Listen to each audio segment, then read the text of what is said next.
Last Comic Standing features some seriously talented comics. Making it to the top 10 is a big deal, and Jimmy Shubert did it this year. Right now, he's touring the country, in Alabama next week, then Connecticut, then New York, this weekend, Nebraska. He's at the Funny Bone.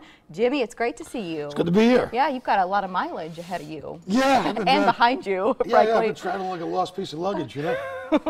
For 25 years. Yeah, for 20, yeah. Which is sort of the interesting part about doing a show like Last Comic Standing. It's not like you were a rookie at this when you got on the show, but it must have introduced you to some brand new people. Well, yeah, that's part of it. I mean, the great thing is, like, you know, people's careers have ups and downs. I think comedy has its ups and downs, and right now comedy's kind of on an upswing. I think it's great. Last Comic is, you know, it kind of puts on display, you know, the comedian's process, which is what they were trying to do, because they brought the show back. I mean, it wasn't on for 3 years. Right. And then Wanda Sykes took it over, and Wanda's like a real comedian.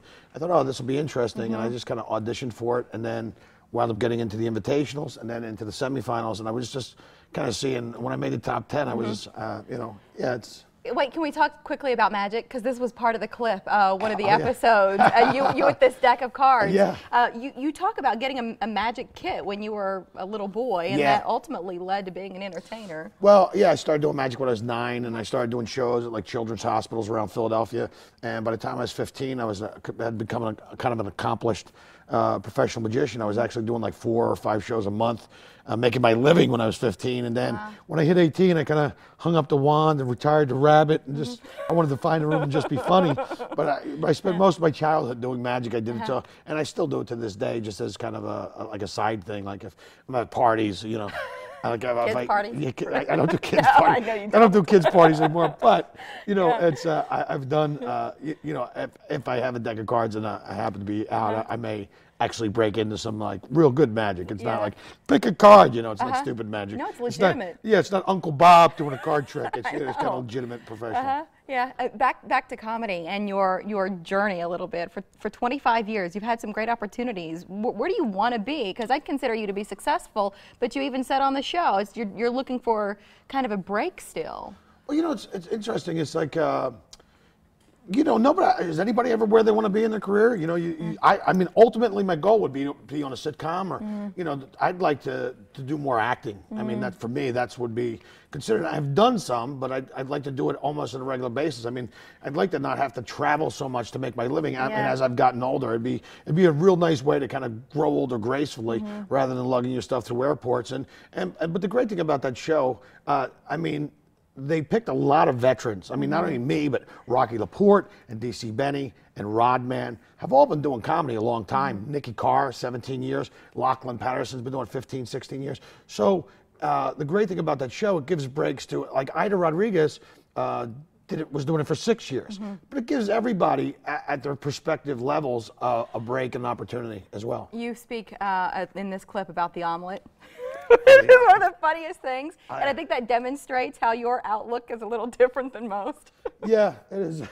Well, my style's an older school style. You know, it's very punchline heavy. You know, it's a comedic short story form, just laid with punchline. Once you get on a rant, it's punchline, punchline, because that's how I learned how to do comedy. When I was a doorman at the Comedy Store back in like 1985, 86, I was a kid. I was like, you know, and I would watch guys like Robin Williams and Richard Pryor, and Carlin would come in, and you'd watch these guys, and I mean, those were the guys I learned how to do the craft from. So my style is very similar to that. So, you know, it's like, you know, you see a lot of guys have like beards, and they're kind of more of ironic, and it's like this hipster movement. And I just I'm an old school comic, man. It's bang, bang, bang, you know. It's so funny because, you know, last weekend, this girl I'm seeing said, you know, she goes, we should go hiking in a canyon. I go, yeah, we should. You know, let's get out there where nature has the upper hand.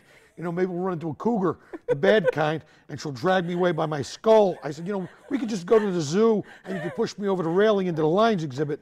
That way they won't need a helicopter to find what's left of my body. But anyway, she looks great in a tank top, so now I'm hiking. And I'm on the hiking trail, and I hear a noise behind me, because I'm already freaked out to be out there, and I turn around, and barreling down the hiking path at full speed is a guy on a unicycle. And I turn around, I'm going, what is this? It turns out like it's a real thing. It's called Muni. It's short for mountain unicycling, because every dumb activity needs an equally dumb name.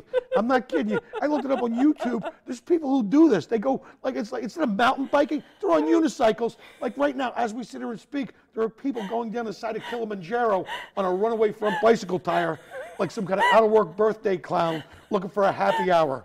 And I'm going, look, I'm from Philadelphia. Like a unicycle is usually what you got when you left your regular bike in a bad neighborhood, you know? But now, there's people I'm going, you know, there's like, and people go, you don't understand the athletic prowess it takes. I get it. Same athletic prowess it takes to get on a pogo stick and challenge a bighorn sheep to a game of King of the Mountain. Still a bad idea. I mean, nobody should be going down the side of Mount McKinley on an abdominizer wheel, you know? I mean, it was like 1,000 years between the invention of the wheel before man figured out you could attach that wheel to a frame and connect it to another wheel. So anyway, we're out there, and this guy's going, out of the way. This Ringling Brothers reject is coming down the mountain, and it turns out there's two of them. It's a husband and wife Muni team. Oh. It's two people. It's a husband and wife Muni team. And listen, we're gonna fast forward to 2 years, and you and the lady are doing the same thing. No. No. Listen, we gotta run. Jimmy Shubert's at the Funny Bone. 5 shows between tonight, tomorrow, and Sunday. You can call to get tickets or log on to funnyboneomaha.com. We really like you, Jimmy. We're so glad you're in Omaha again. Thanks for having me. I Always appreciate your time. Next.